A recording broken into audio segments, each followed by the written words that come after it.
Podcast VMS. O podcast do VMS Advogados, com atualizações jurídicas, comentado pelo nosso time de especialistas. Olá, sejam bem-vindos ao podcast do VMS Advogados. Eu sou Stephanie Aurélio, jornalista e coordenadora de comunicação e marketing no escritório Veríssimo Moreira e Simas Advogados.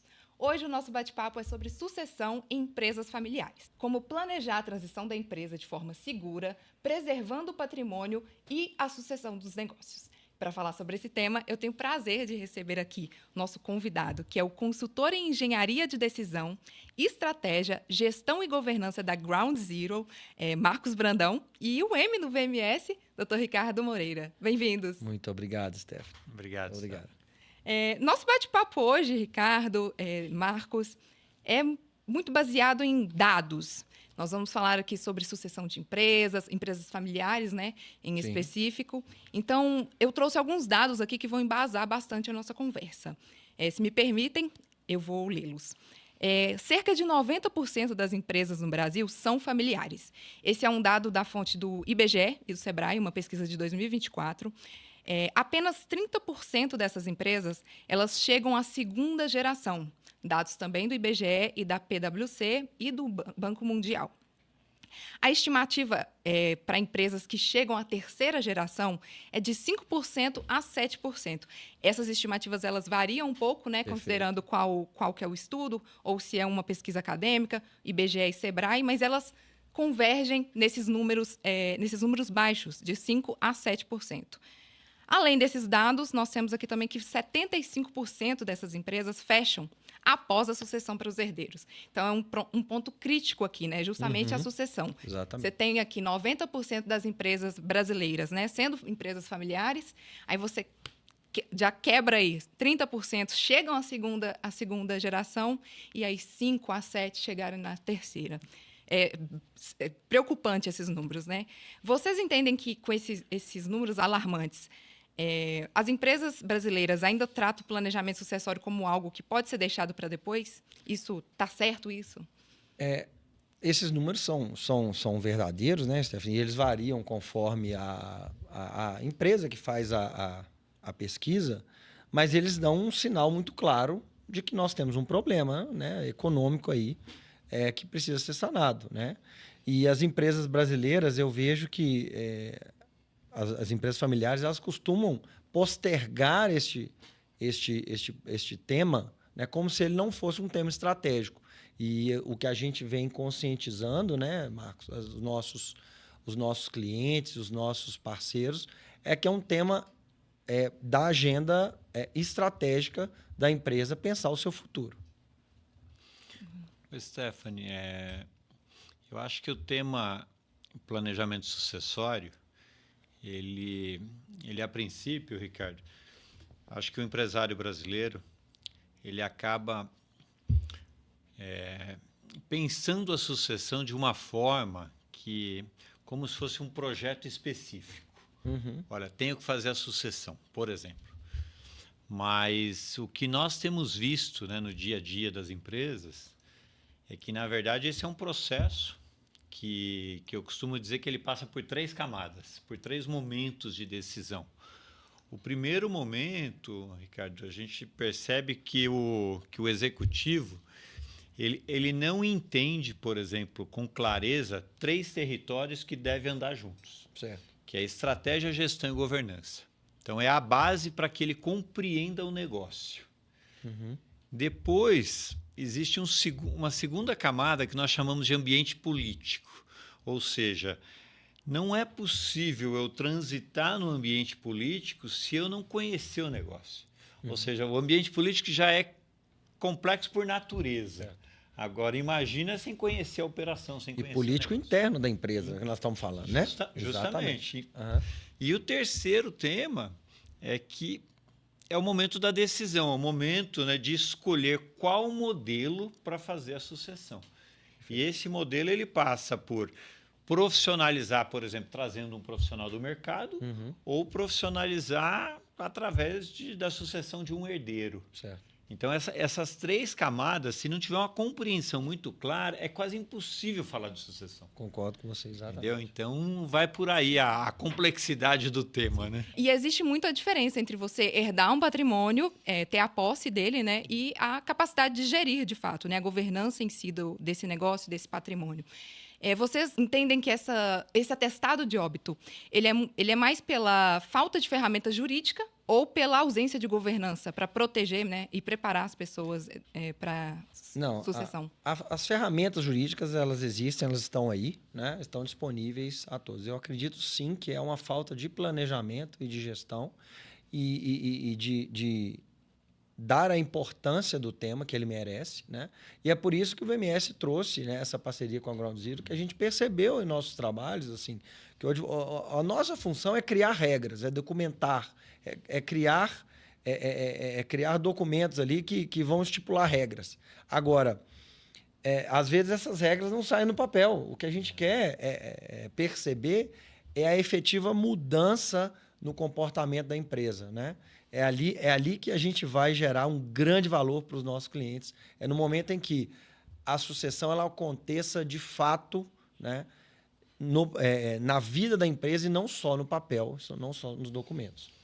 Ô, Ricardo, nós temos um cliente que nós fizemos uma pergunta para ele, Stefano, outro dia já acho que há mais de 6 meses. E a pergunta foi o seguinte: se ele estava construindo um negócio para prosperar com a presença dele ou sem a presença dele? Tá? Então, essa foi a pergunta. E nós deixamos... Eu falei, eu só quero ouvir a resposta daqui a 40 dias. Fala aí, vai pensando. Então, vai pensando, pensa a respeito. E por que isso é importante? Porque o processo sucessório, né, esse caminho que tem que ser percorrido, eu acho que é como o Ricardo disse, as ferramentas jurídicas, elas existem, estão aí, as ferramentas de gestão também existem e estão aí, mas o empresário, ele precisa, antes de tudo, Ricardo, tomar essa decisão de entender esse contexto. Porque, às vezes, ele fala, não, eu tenho que fazer, mas ele não quer fazer. Então, eu percebo isso na prática, Marcos. Às vezes, me desculpa te cortar, mas eu percebo isso na prática. Às vezes a gente é chamado por uma parte da família, né, e tem todo um processo de convencimento, né, dos outros envolvidos. Né? Então, isso é muito curioso, é muito importante. É isso aí. A gente vive isso. E o que nós temos conversado muito com os nossos clientes, e nós fazemos esse tipo de pergunta, é para que ele realmente decida por fazer. Porque quando ele entende, Ricardo, que, olha, eu tenho que passar por isso, é mais um projeto para ele, vira um projeto. Né? Igual ele teve o projeto de construir o negócio, de crescer o negócio, esse é o próximo. Agora eu tenho que fazer a sucessão do negócio. Então, é um exercício bacana aí de muita resiliência por parte do empresário. É isso. E no contexto familiar, né, são empresas familiares que nós estamos falando aqui, em que momento que as famílias percebem que, né, quem herdou o patrimônio, quem herdou a empresa, só herdou a empresa, não herdou a capacidade de gerir? Nossa, só perguntar isso. Eu brinquei com ela que a resposta é tarde demais.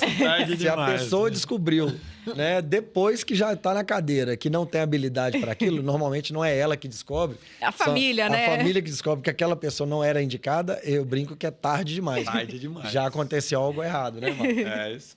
Não, a sucessão foi mal feita. Mal feita. Se foi feita, né?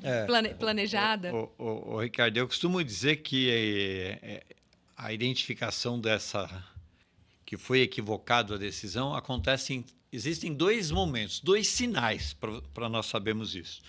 E é por isso, Ricardo, que tem que começar antes. Porque assim, o primeiro sinal é quando o herdeiro, vamos dizer, o sócio, ele participa de reuniões ali de diretoria.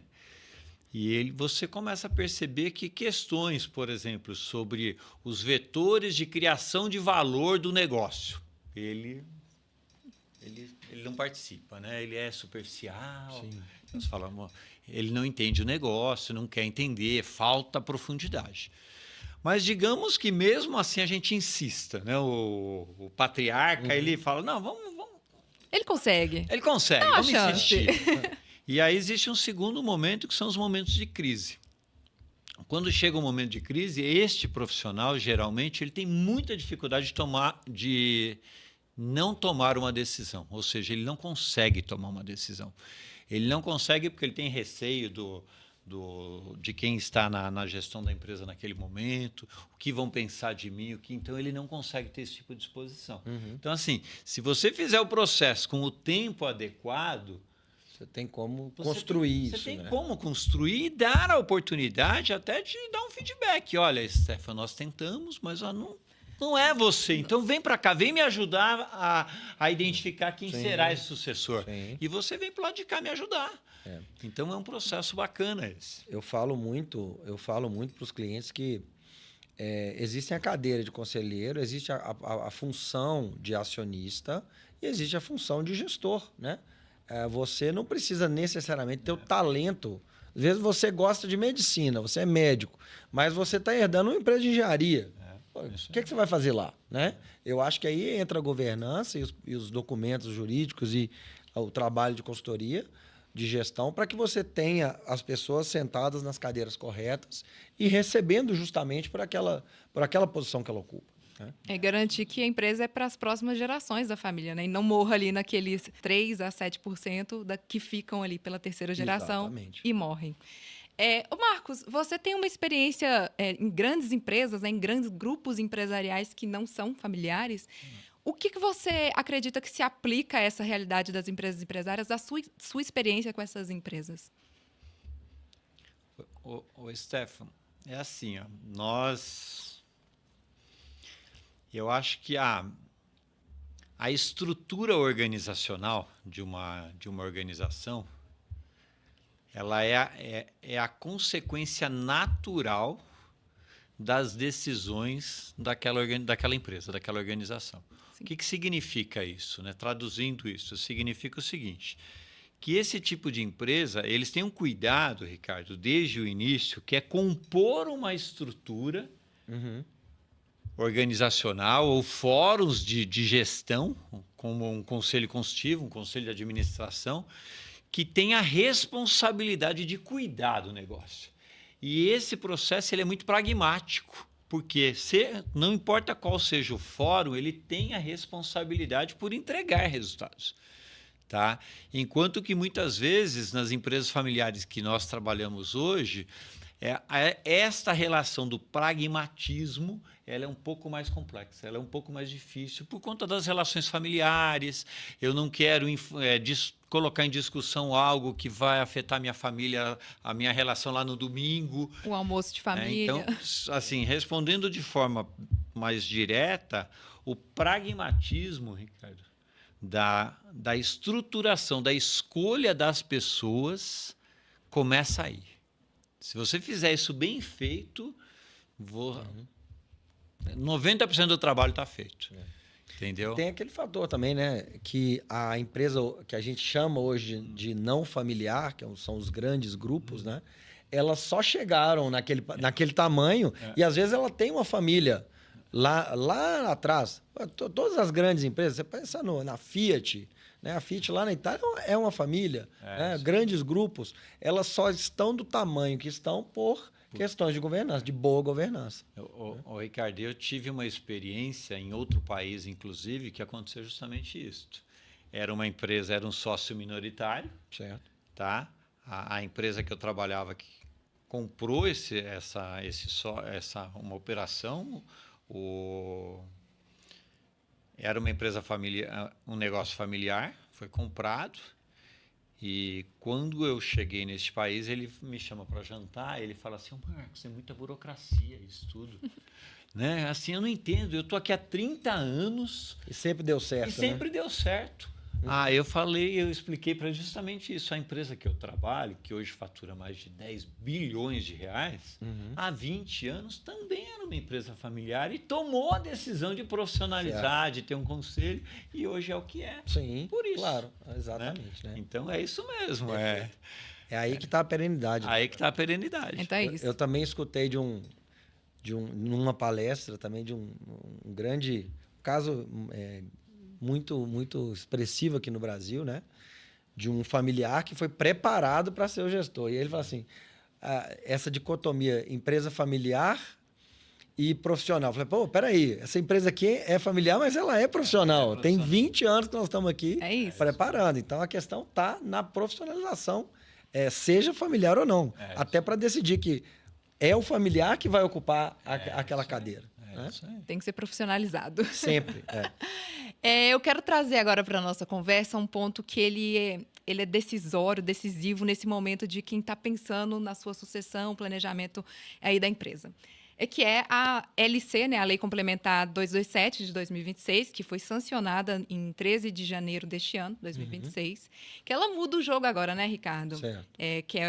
Ela torna obrigatória a progressividade do ITCMD em todos os estados, e aí em 8%, e altera a base de cálculo para valor de mercado, incluindo intangíveis e bens no exterior.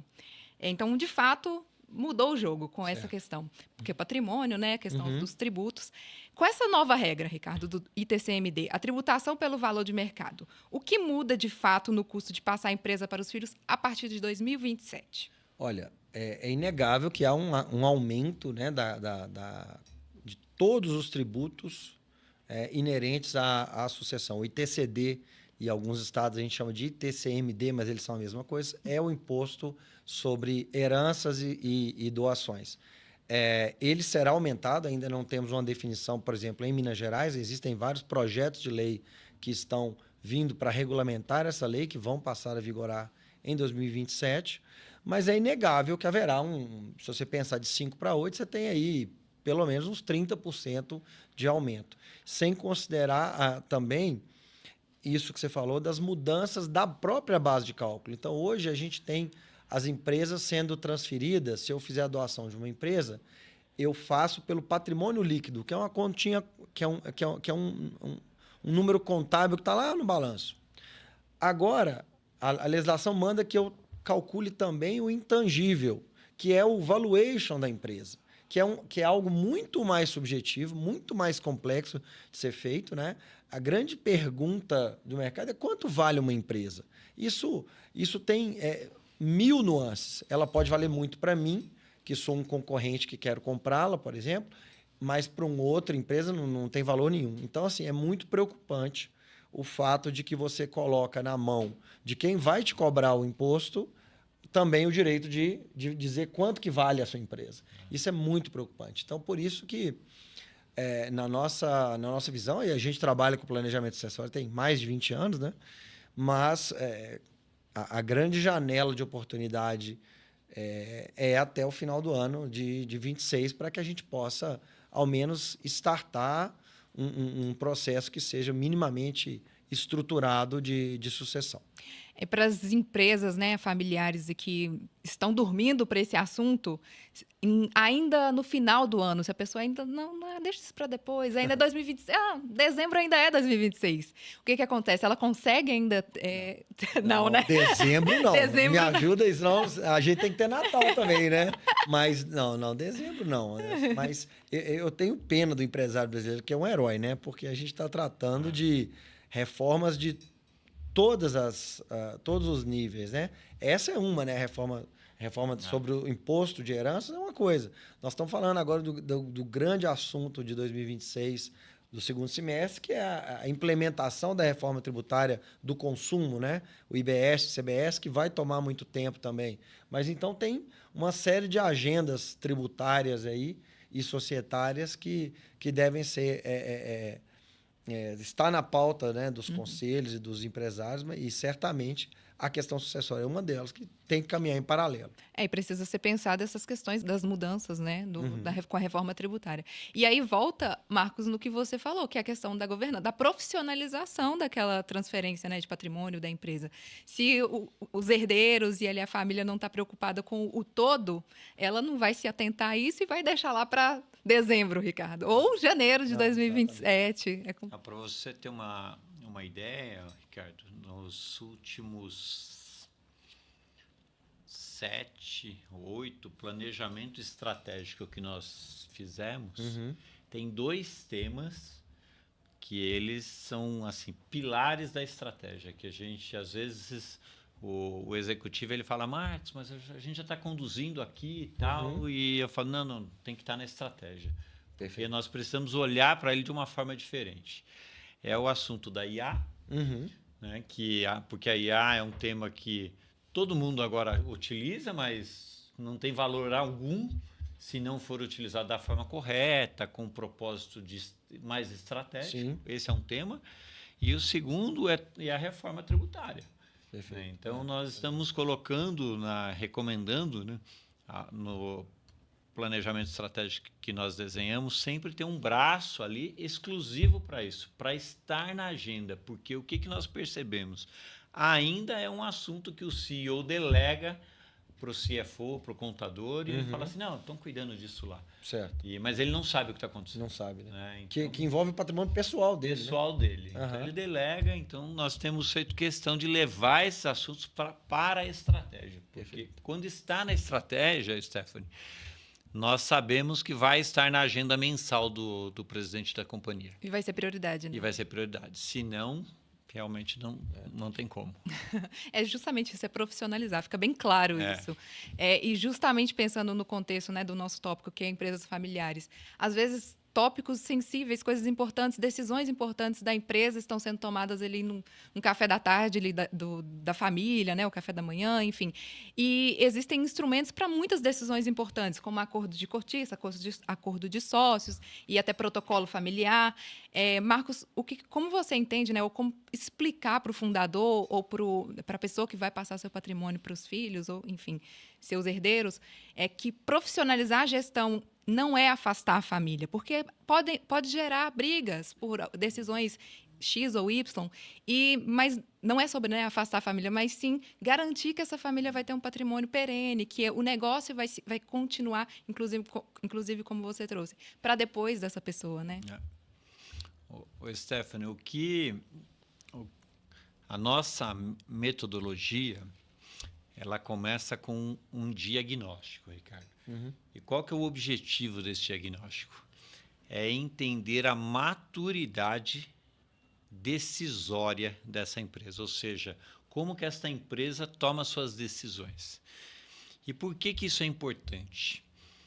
É importante porque muitas vezes, por exemplo, eu já participei de algumas reuniões, né, por indicação de clientes, que eu sentei com esse potencial cliente, ele falou, Marcos, chegou a hora de montar um conselho de administração. Eu falei, é mesmo? Como que você pode me ajudar? Eu falei, vamos começar mais simples, vamos fazer um diagnóstico da maturidade decisória. E nós fazemos, e ele não tem fóruns de gestão hoje. Não tem quem decide o quê, né? Não tem. Ele não sabe hoje o básico.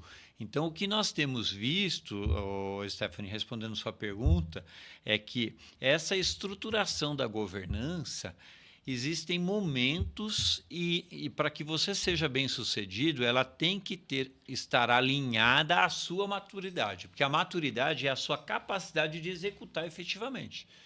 Entendeu? Então, vou te dar um exemplo prático. Nós temos um cliente que há mais de um ano, nós estruturamos um acordo de acionistas. E, Ricardo, esse acordo é a vida dele. Ele tem em cima da mesa. Sim. Tudo. Ele não faz outra coisa sem o acordo. Por quê? Foi muito bem feito, foi bem elaborado, e ele utiliza aquilo para tudo. E ele não tem conselho de administração.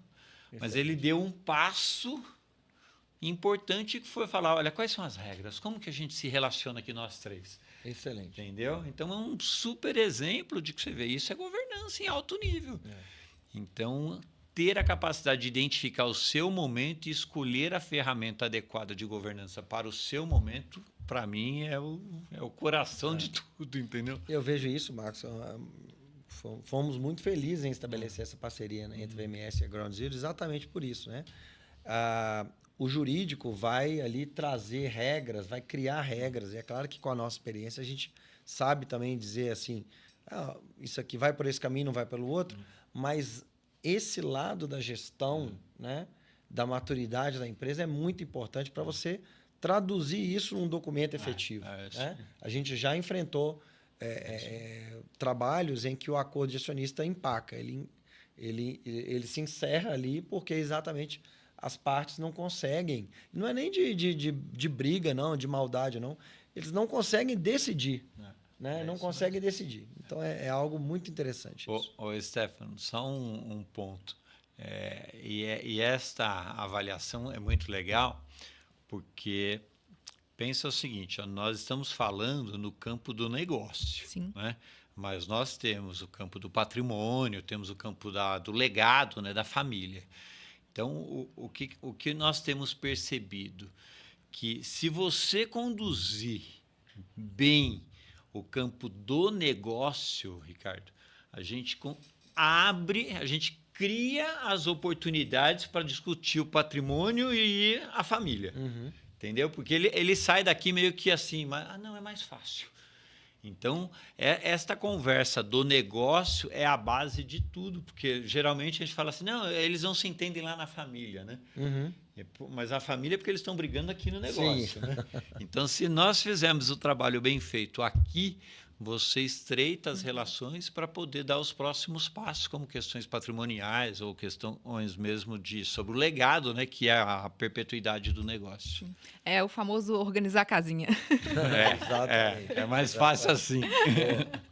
E qual erro vocês percebem que as empresas familiares mais cometem assim, quando elas tentam se organizar sozinhas? Né? Eu acho que ninguém se organiza sozinho. Dificilmente a pessoa... Não, vou fazer a sucessão aqui dentro de casa. Na verdade, o que eles fazem é não fazer. É empurrar esse assunto para frente até a hora que não dá mais, né, em termos de o afastamento involuntário, né, por morte ou por doença de alguém. Então, esse para mim, é o grande erro, né, que é não tratar do assunto no campo estratégico, ainda que seja para pensar em 20 anos. Né? A depender do tamanho do grupo, você vai estar pensando em sucessão em 5, 10, 15 anos para cargos estratégicos. Né? Então, eu acho que o ponto é esse. O erro é não buscar apoio, o erro é não buscar conversar com empresas, seus pares, né? Os empresários conversarem e dizer, olha, o que deu errado aí na sua empresa, o que deu certo aqui, para que você vá, aos poucos, amadurecendo essa decisão. O Stefano, assim, o primeiro tema nós falamos que é justamente você tomar decisões de governança alinhados à maturidade do negócio. Sim. Né? Então, esse, para mim, é um primeiro tema. Agora, um segundo, Ricardo, bem interessante, que eu tenho visto bastante também, é o seguinte.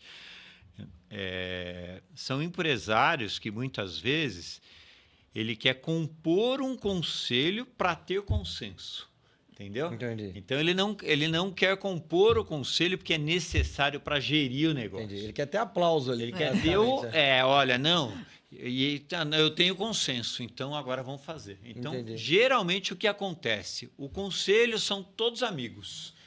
São pessoas do relacionamento que foi composto com uma intenção de...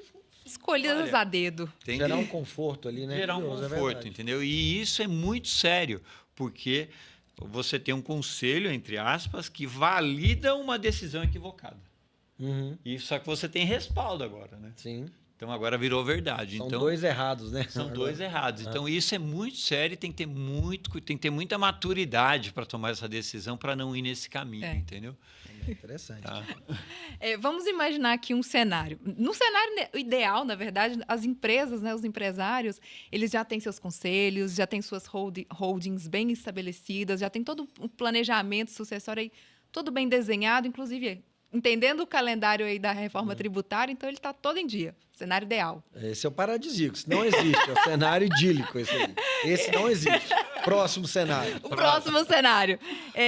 Inclusive que algumas pessoas podem estar nos acompanhando e esteja nesse campo. Que é de uma empresa familiar, que é de médio porte, já na segunda geração, que ainda não tem nem a holding e nem um conselho de família. Por onde que ela começa? Nossa, pergunta difícil. Assim, primeiro, holding não é remédio, né? Claro. Pra tudo, não é isso, né? eu acho que é caminhar no amadurecimento decisório para poder entender o que aquela família precisa. Eu acho que é por aí. Não é toma aqui uma holding, né? Não é assim. Né? A ideia é realmente desenvolver um plano, e os nossos trabalhos demoram no mínimo aí 1 ano né, para que seja implementado, a depender da complexidade, para que aí sim você possa dizer o que aquela família necessita, né? Porque você vai ter famílias que os filhos não vão entrar no negócio, aí você tem uma saída pelo M&A, por exemplo, que é a venda da empresa, né? Você vai ter outro processo aí, que é essa profissionalização fora da família. Nós já falamos que a família também pode estar profissionalizada. Então, é buscar um diagnóstico do cenário para entender o melhor caminho para aquela família e fugir. Isso é interessante. A gente vê também né, na internet pessoas trazendo soluções meio que mágicas, prontas. Eu acho que o planejamento social não é por aí. É um negócio muito personalizado e que envolve finanças, envolve contabilidade, envolve direito, envolve gestão, envolve até um pouquinho de psicólogo também, para a gente entender o caminho familiar. Stephanie, eu acho que é justamente o que o Ricardo trouxe, né? Assim, é realmente entender o momento daquela empresa, daquele empresário. Eu costumo dizer que é um cuidado com aquela empresa. Não tem como, não existe receita de bolo. Cada situação é uma situação e tem que mergulhar, porque é isso aí, passa até pelo psicólogo. Com certeza. E eu percebo lá no escritório que, de fato, são trabalhos muito complexos esses de planejamento sucessório que demandam tempo, não é? Sim. Dezembro não vai funcionar. Sim, então, quem está nesse momento, né, ela precisa se atentar que o relógio está batendo. Sim. E não dá para pensar nisso só depois do evento morte, por exemplo. Sim. Não, depois do evento morte vem a tragédia que é o inventário, né? Que é um negócio no Brasil que aos poucos vai melhorando, mas gera custos, gera não só os custos diretos, mas o intangível, que é a paralisação do negócio em termos de se a empresa perde a gestão. Isso é um custo inestimável, né? Então, o inventário é o que a gente não quer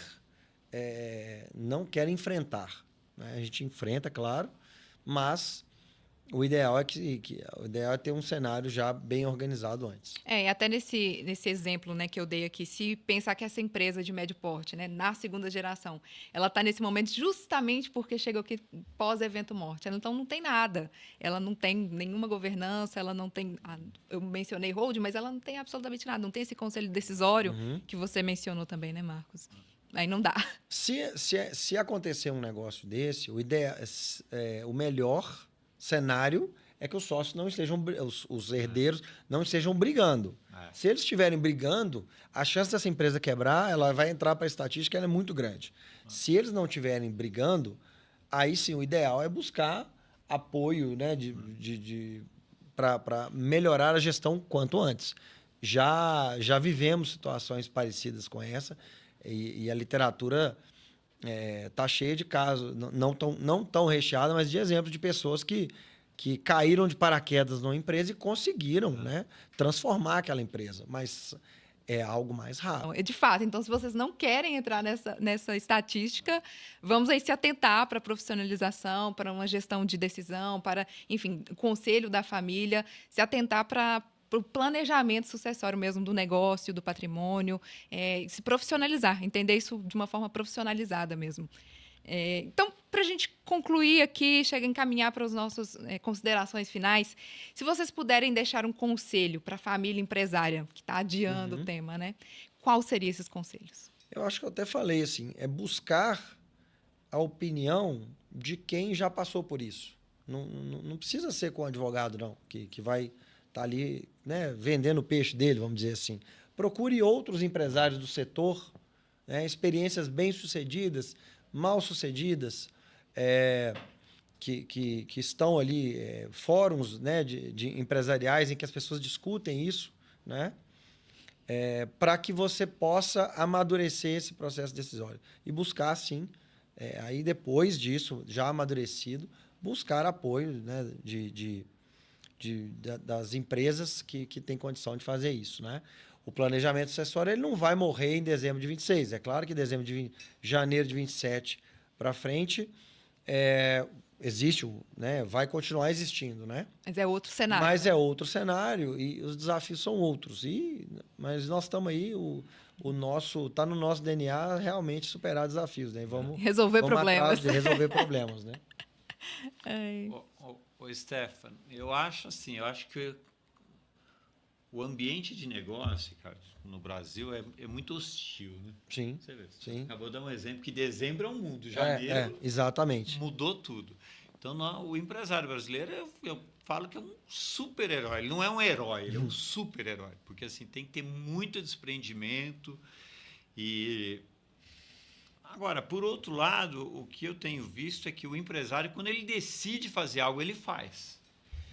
Então, eu acho que a mensagem que eu daria, né, para um empresário é assim, ele tomou tantas decisões, cara, de negócio durante a vida dele, eu acho que chegou a hora de tomar uma decisão sobre legado, entendeu? Sobre agora eu tenho que fazer a minha próxima fase agora um grande projeto de legado, de deixar as coisas estruturadas, deixar a empresa estruturada. Eu acho que é isso, entendeu? Passa por aí. Faz total sentido. E ficou claro aqui pra gente que não é sobre um evento chave aqui, né? Só sucessão, tá resolvido aqui. Ele é um processo estratégico até justamente sobre o legado, a perenidade. Marcos trouxe um ponto mesmo. E às vezes isso é algo que a gente pode até desmistificar. Às vezes o empresário acha, tipo assim, que nós vamos fazer um negócio e no outro dia ele vai sair da empresa. Não é isso. Pelo contrário. É preservar aquela empresa para na hora que acontecer alguma coisa, né? Ou que ele resolva realmente se afastar, a empresa esteja preparada. Às vezes é uma aposentadoria bem pensada. A aposentadoria bem pensada, né? É isso. isso. Saudável. É isso aí. Então, eu quero agradecer a presença de vocês aqui por este bate-papo, que foi aprendemos muitas coisas, deixamos aqui os empresários alertas, está na hora de pensar nessa sucessão, nesse planejamento. Então, agradecer a presença de vocês e os ensinamentos. Obrigada, Ricardo. Obrigada, Marcos. Obrigado, Stefano. Foi um prazer falar mais uma vez. Um abraço. Até a próxima. Até a próxima. Tchau. Obrigado. Eu espero que vocês também tenham gostado desse bate-papo. Aproveito para convidá-los para ouvir o nosso podcast. Nós estamos em todas as redes sociais, no Spotify, no YouTube e também no site vmsadvogados.com.br. A gente fica por aqui. Até breve.